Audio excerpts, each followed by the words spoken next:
C'était un match un peu difficile. Surtout, on a joué, ça fait 2 jours qu'on a joué un match aussi difficile. Donc on n'avait même pas le temps de récupérer. C'est notre 3e match en 5 jours.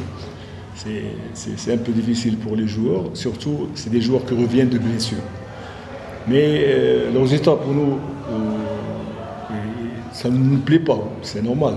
On aurait pu gagner plus, on a raté beaucoup de buts. Et c'est ce qu'on doit travailler. On doit travailler 10 mètres dernière, c'est là où on arrive dans les 16 mètres à seconde de l'adversaire et on rate beaucoup de buts. Donc il faut encore travailler, donner l'occasion aux joueurs qui sont revenus des blessures, qui sont revenus de voyage, comme Mamadou, comme Djibril, comme les joueurs qui étaient blessés. Mais et encore, dans 2 jours, on va jouer encore un match. Ce sera notre 4e match en 10 jours. C'est un peu difficile. Vous êtes satisfait avec les résultats? Vous savez, aucun entraîneur n'est satisfait s'il ne gagne pas. Je serais satisfait si je gagne. C'est vrai qu'on a gagné, ça fait 2 jours. Aujourd'hui, on a raté le match, en toute franchise, parce qu'une seule occasion corner a été marquée. Et on a raté 3 à 4 buts qui ne devraient pas être ratés. Mais on devrait encore travailler. La championnat est encore longue. C'est notre 7e match, 8e match. Il reste 22 matchs encore. Donc c'est très très long. On doit encore retravailler, récupérer les blessés. Il reste encore Dao. C'est aujourd'hui qu'elle a enlevé le plâtre, donc elle va commencer à s'entraîner demain. Et on va essayer pour les prochains matchs à lever le rythme qu'on a débuté au début de saison, après le match, parce qu'on aura une semaine de repos, donc une semaine on va travailler. Mettons, on est obligé de corriger, jouer. Et c'est un peu difficile pour des jeunes, surtout dans un championnat amateur. C'est difficile pour les jeunes. Monsieur le coach, au début, vous avez gagné. Quelles sont les erreurs que vous avez commises pour remarquer l'erreur, une seule erreur, c'est le centrage en corner. On n'a pas fait le marquage et c'est le but. Et pourtant, on a déjà travaillé sur l'adversaire. On savait que l'équipe de Kigali, c'est une équipe qui défend et qui attend les bases arrêtées. Donc, il est anormal qu'on reçoit un but sur corner, sur un centrage de corner, qui vient de corner. Donc, c'est un problème de marquage qu'on doit encore travailler, parce qu'aujourd'hui, l'absence de Younes aussi, qui a joué tous les matchs, a pesé lourd. Il est blessé. Donc, il faut encore retravailler ces bases arrêtées et surtout travailler les marquages. Monsieur le coach, dis-nous comment vous voyez la course des championnats de cette année? Vous savez, cette année, beaucoup de clubs ont changé de joueurs, ils sont bien préparés. C'est plus le championnat de l'année dernière des autres années. Tous les clubs sont maintenant qui cherchent à avoir ce championnat. Il y a 4-5 clubs qui ont le niveau du championnat. Donc ce sera dur cette année, j'espère que ce sera la paire.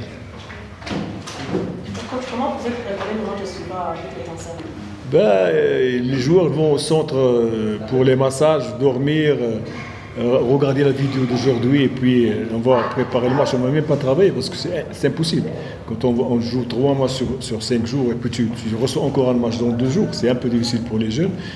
On va seulement récupérer, relaxer et rester au centre et voir la vidéo parce qu'on ne peut pas s'entraîner. Et même si on s'entraîne, c'est un entraînement de décrassage, enlever la fatigue. On ne peut pas travailler.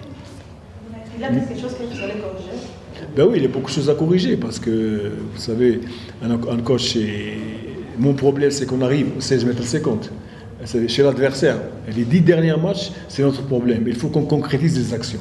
Parce qu'aujourd'hui, on a raté 4 buts tout fait. Et il y a des ballons mal employés. Donc ça, on doit le travailler, surtout avec le retour des blessés. Donc à partir de la semaine prochaine, on doit travailler ça. Merci beaucoup. Ok, je vous en prie. icyo navuga ni uko mbere na mbere ndashima abasore banjye uburyo bitwaye ko batavuye muri match nyuma yo gutsindwa igitego cya mbere bakomeza bakarwana kugira ngo dushobore kubona kwishyura igitego. Navuga ko yari match mu by'ukuri ikomeye, ni ikipe nka APR ifite effectif ihagije. Navuga ko yari mu by'ukuri match y'abagabo.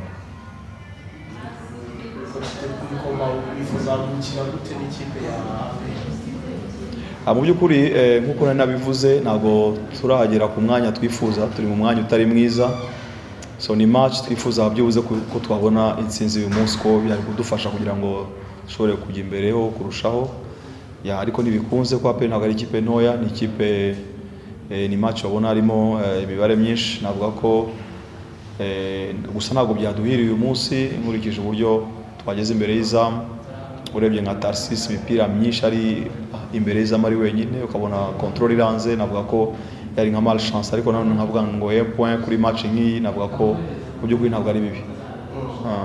Coach AS Kigali yabonye ubuyobozi bushya mu bagiye gute ati yawe na komite urabona we ntari cyo biri buze kugufasha kugira ngo uve kuri wa mwanya wose uvuga wazamuka we mubashe no kujya kuza umwana. Icyo mvuga biraza kumfasha kubera ko urabona ko abayobozi bari hafi uburyo bakurikirana ikipe umunsi ku wundi uburyo bagerageza kuyimotiva uburyo bushoboka navuga ko biragaragara ko hari icyizere mu by'ukuri.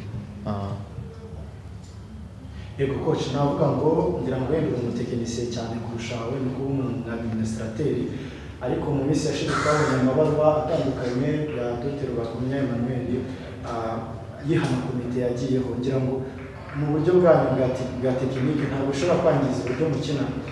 Oya ntawe bihuriye ibyo ngibyo biri aho ngaho ntabwo ibyo bitureba tureba abayobozi turi kumwe n'ubu bari kumwe natwe ndibaza ko tubasize muri vestiaire baganiriza abakinnyi rero ntabwo bavuga badahari turakora n'abahari kandi nibo dufitanye gahunda nibo baganiriza abakinnyi nibo bahari buri munsi ku wundi rero nibaza ko biriya ni ibyabaye gusa ariko nibaza ko byarangiriye hariya.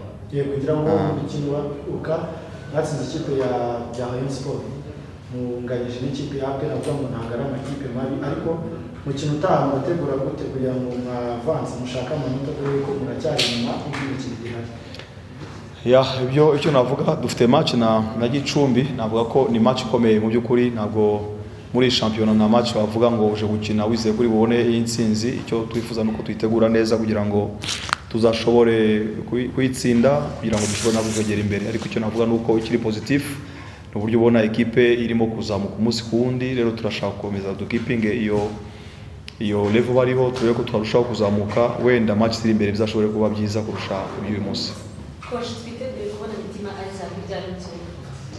Twitegure kumubona namara gukira neza azaza adufashe ko nawe turamukeneye mu by'ukuri dukeneye ko akira vuba kugira ngo ashobore gufasha abandi urabona ko baravunika groupe isa nkaho ari yayindi so dukeneye nawe kugira ngo ashobore kuba yaza vuba kugira ngo afashe na bagenzi be dushobore gusunika turi hamwe.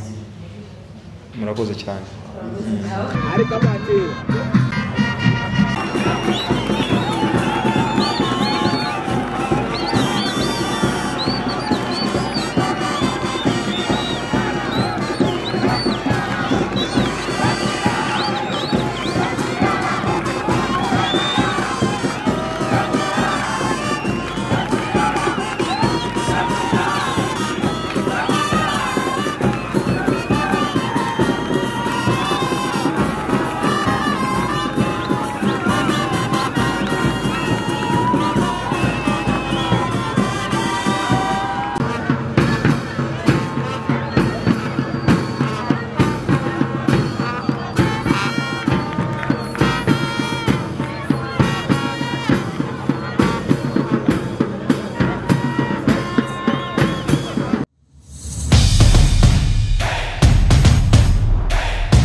La Gloire Trading Limited yo ntikwereka inkongoro gusa ahubwo ikwereka abo yareze uzarebaho amakaro yayo yubatse ubwiza bwaho buzakwereka ikinyuranyo ni mu gihe kandi nihagarariye Goodwill yo mu Bushinwa na Somani yo mu Buhinde ibihangange byahegitse izindi nganda zikishakisha inyubako zanyu rero nimuziha agaciro mwubakisha amakaro ya La Gloire Trading Limited akomeye adacuya indahangarwa mu guhangana n'ubukonje humidité muradusanga mu Gakiriro ka Gisozi cyangwa munsi yo kwa Rwahama imbere y'ishuri Remera Catholique.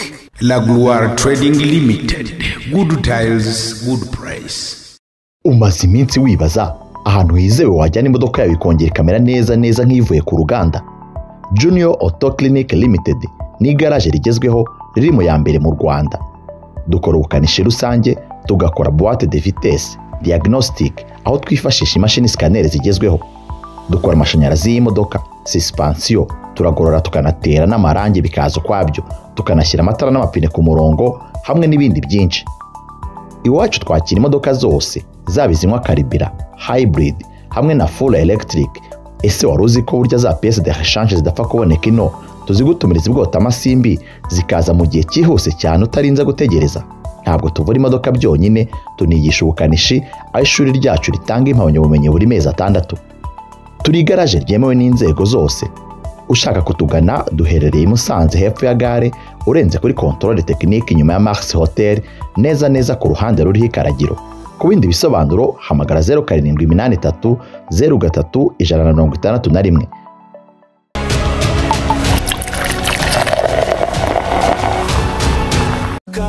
Kosora ikozwe mu bimera by'umwimerere kandi ibyo bimera bifite umumaro mu buzima. Dukunde kosora kuko ikosora mu buzima bwiza. Kosora uranyura uradusukura, ikosora uraryoha uradutera imbaraga. Ikosora ni isoko y'ubuzima, ishyigikira imbaraga n'ubushyuhe, ibisubizo ku bushyuhe bw'izuba, ugufata neza mu buryo bwose. Ikosora uranyura uradusukura, ikosora